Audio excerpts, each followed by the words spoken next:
continuidade aqui, então.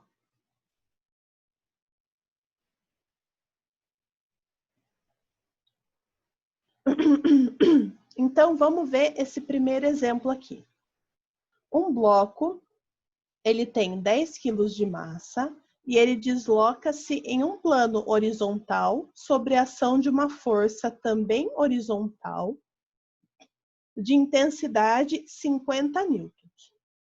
O coeficiente de atrito entre o bloco e a superfície é igual a 0,3. Considerando a gravidade 10 metros por segundo, ele está pedindo para determinar a. O trabalho de cada uma das forças que atuam no bloco durante um deslocamento de 20 metros e b. O trabalho da força resultante nesse deslocamento de 20 metros.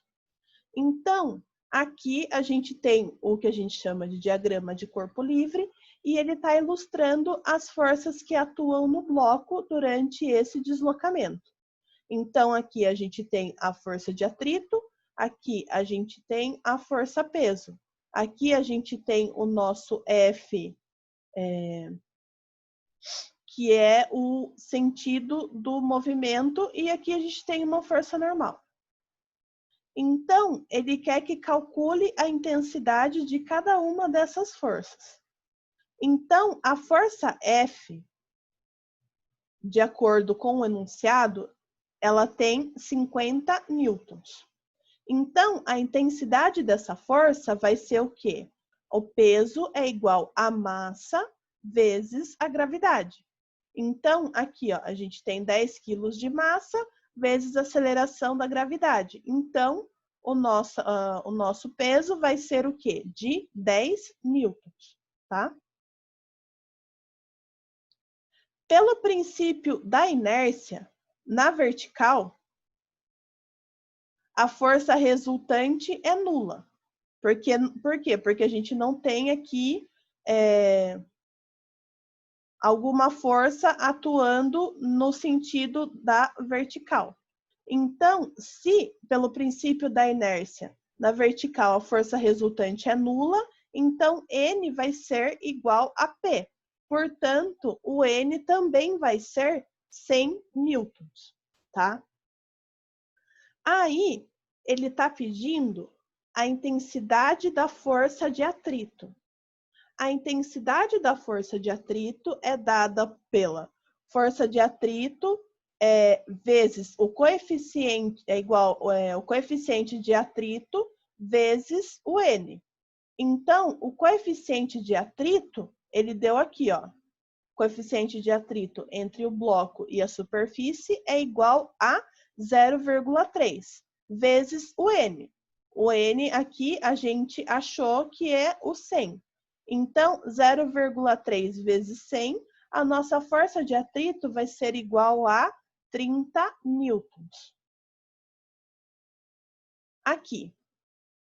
Todas as forças que atuam no bloco, elas são constantes. Portanto, tal é igual a FD vezes o cosseno de zero. Então, pela força da intensidade F, a gente tem TF igual a FD vezes o cosseno de zero. O nosso F vale 50 e o nosso D vale 20, que é a distância que também foi dada aqui, ó, deslocamento de 20 metros. Vezes o cosseno de zero. O cosseno de zero, para quem não lembra, é 1. Então, vai ser 50 vezes 20. Portanto, o TF vai ser igual a 1000 joules. Para a força-peso de intensidade P, nós temos PD vezes o cosseno de zero. Então, a gente vai ter o P, que é 100, vezes o deslocamento, que é 20, vezes o cosseno, no caso, do ângulo de 90 graus. Para quem não lembra, o cosseno de 90 graus, ele é zero. Então, multiplicando tudo isso aqui, vai dar zero. Então, se a gente tem o zero, quer dizer que o nosso trabalho ele vai ser nulo. Quando a gente tem a força normal de intensidade N, a gente tem ND vezes o cosseno de zero, que também vai ser 100 vezes 20 vezes o cosseno de 90, que também vai dar zero. Então, no mesmo caso, se a gente tem o zero, quer dizer que a gente tem um trabalho nulo. E para a força de atrito de intensidade, a gente vai ter a força de atrito vezes o deslocamento, vezes o cosseno de 180. O cosseno de 180, para quem não lembra, é menos 1, tá? Então, 30 vezes 20 menos 1 é igual a menos 600. Então, se a gente tem um valor negativo, a gente tem um trabalho que a gente chama de trabalho resistente. Eu sei que essa conta pode parecer difícil, ela tem muitas etapas, mas depois a gente vai resolvendo os exercícios, a gente vai conseguir ver que não é tão complicado assim, tá? Então, na letra B, ele quer o trabalho da força resultante. Então, esse trabalho da força resultante é só somar todas as forças que a gente achou aqui. Ou seja, todas as forças que atuam sobre o bloco. Então, é só fazer a somatória de todas as forças que a gente vai ter 400 joules. Então, esses 400 joules é o que a gente chama de trabalho motor. Então, a força resultante é só somar todas as forças que a gente achou no cálculo da letra A, tá? Aqui tem alguns exercícios que eu vou pedir para vocês e que a gente vai resolver também na próxima aula, antes da nossa prova. E aqui é o último tópico que eu quero falar com vocês, que é a força peso e a força elástica. Então, entre as diferentes forças que podem agir nos corpos, duas delas têm destaque, que é a força peso e a força elástica. Então, quando a gente fala do trabalho da força peso, vamos fazer o seguinte, vamos considerar que um corpo de peso P se desloca entre dois pontos, seguindo uma trajetória na qual ela sofre um deslocamento vertical. Então, quando a gente calcula o trabalho dessa força-peso, seja qual for a forma da trajetória, a gente consegue imaginá-la como uma sucessão de degraus, ou seja, esses pontos aqui em verde. Então, a gente consegue observar que à medida que a gente aumenta o número de degraus, a escada ela aproxima-se da trajetória efetivamente seguida pelo corpo. Então, a gente consegue concluir que o trabalho da força-peso, ela não depende da forma da trajetória específica seguida pelo corpo, mas apenas da intensidade do próprio peso e da altura medida na vertical, entre as posições da partida e da chegada do corpo. Então, a gente tem aqui a seguinte fórmula, que TP é igual a massa vezes a gravidade vezes a altura. Então, quando o trabalho de uma força não depende da forma da trajetória descrita pelo ponto, a gente diz que a força é conservativa. Portanto, a força peso, ela vai ser sempre uma força conservativa. E a gente também tem o trabalho da força elástica, que, como a gente pode ver, é mais utilizado, né, para molas. Então, a gente vai considerar uma mola sobre uma superfície plana, presa por uma de suas extremidades em zero, inicialmente deformada de x1 pela ação da força externa F1, né? Então, ou seja, tem alguém aqui exercendo uma força, tem alguém aqui puxando essa mola.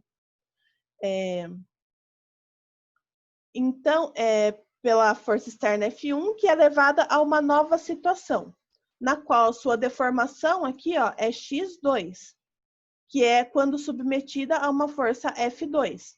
Então, essa extremidade livre da mola, ela segue a trajetória representada por essa linha tracejada aqui. Então, isso aqui, ó, a gente fala que foi a deformação da mola, tá?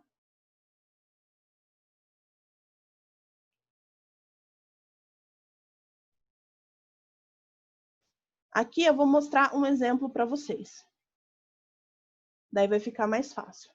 Quando a gente tem um corpo de 8 quilos, a gente tem as seguintes trajetórias representadas entre dois planos horizontais, que é A e B, distanciados por 6 metros.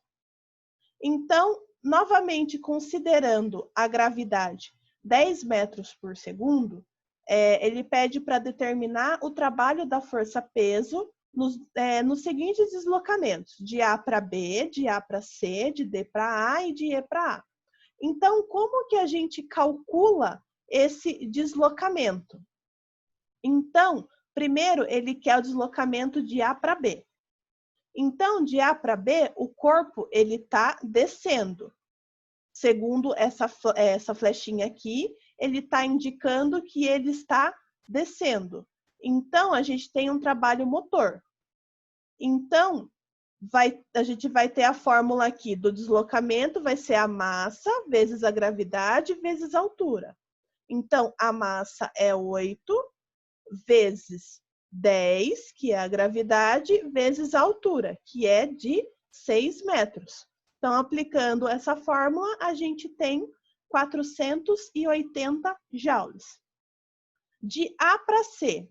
De A para C, a seta aqui também está indicando que o corpo está descendo.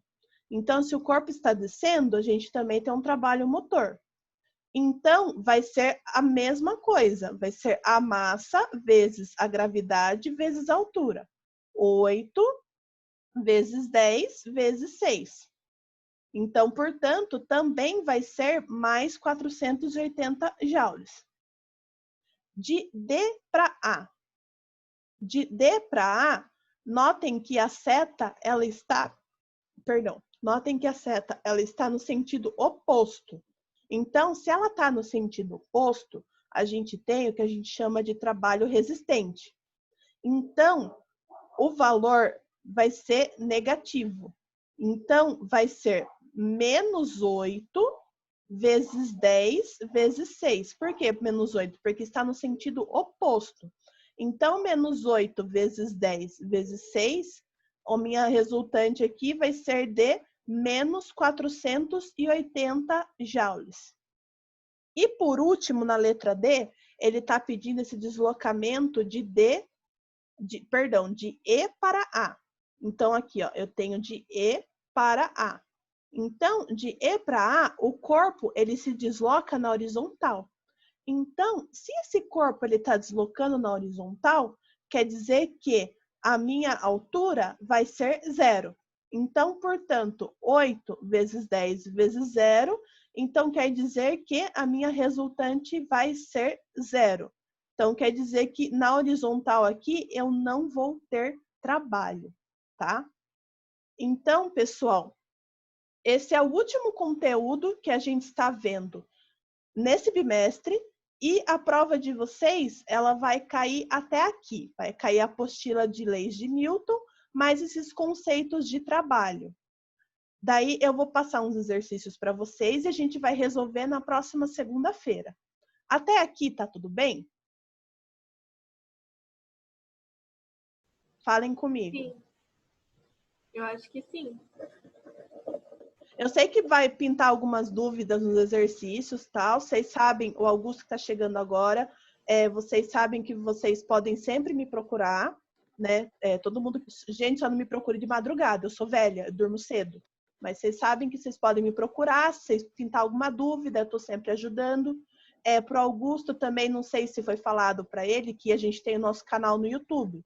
Então, todas as nossas aulas também, elas vão ser postadas lá. Então, você pode assistir quantas vezes você quiser. Todas as nossas aulas vão estar lá. Falaram? Eu já tinha visto. Antes de entrar, eu já tinha visto. Ah, beleza, então. Então, você tem o acesso. Eu posto pela plataforma exercício, tá? Você vai ver a minha notificação lá. Vou postar, eu quero que faça a página tal, exercício, sei lá, 1, 2, 3 e 4. Então, você vai ver os exercícios, você tem acesso à apostila, você pode rever as aulas quantas vezes você quiser. Se você ficar com dúvida, você pode me chamar tanto no grupo quanto no privado, tá bom? Tipo, professora, pintou uma dúvida aqui, você pode me ajudar? Eu auxilio você sem problema nenhum, ok? Não se acanhe, Ok. pode me chamar sempre que você precisar, sem problema nenhum, tá? Ok. Pessoal, eu vou encerrar a nossa aula por aqui. Quarta-feira a gente tem a nossa aula de Química. Relembrando vocês que os exercícios têm que ser entregues antes da nossa aula para que eu possa fazer a correção, tá? Então, a gente só vai fazer os exercícios para fazer a nossa prova final na semana que vem. Beleza? Ok. Então, eu vejo todo mundo na quarta-feira.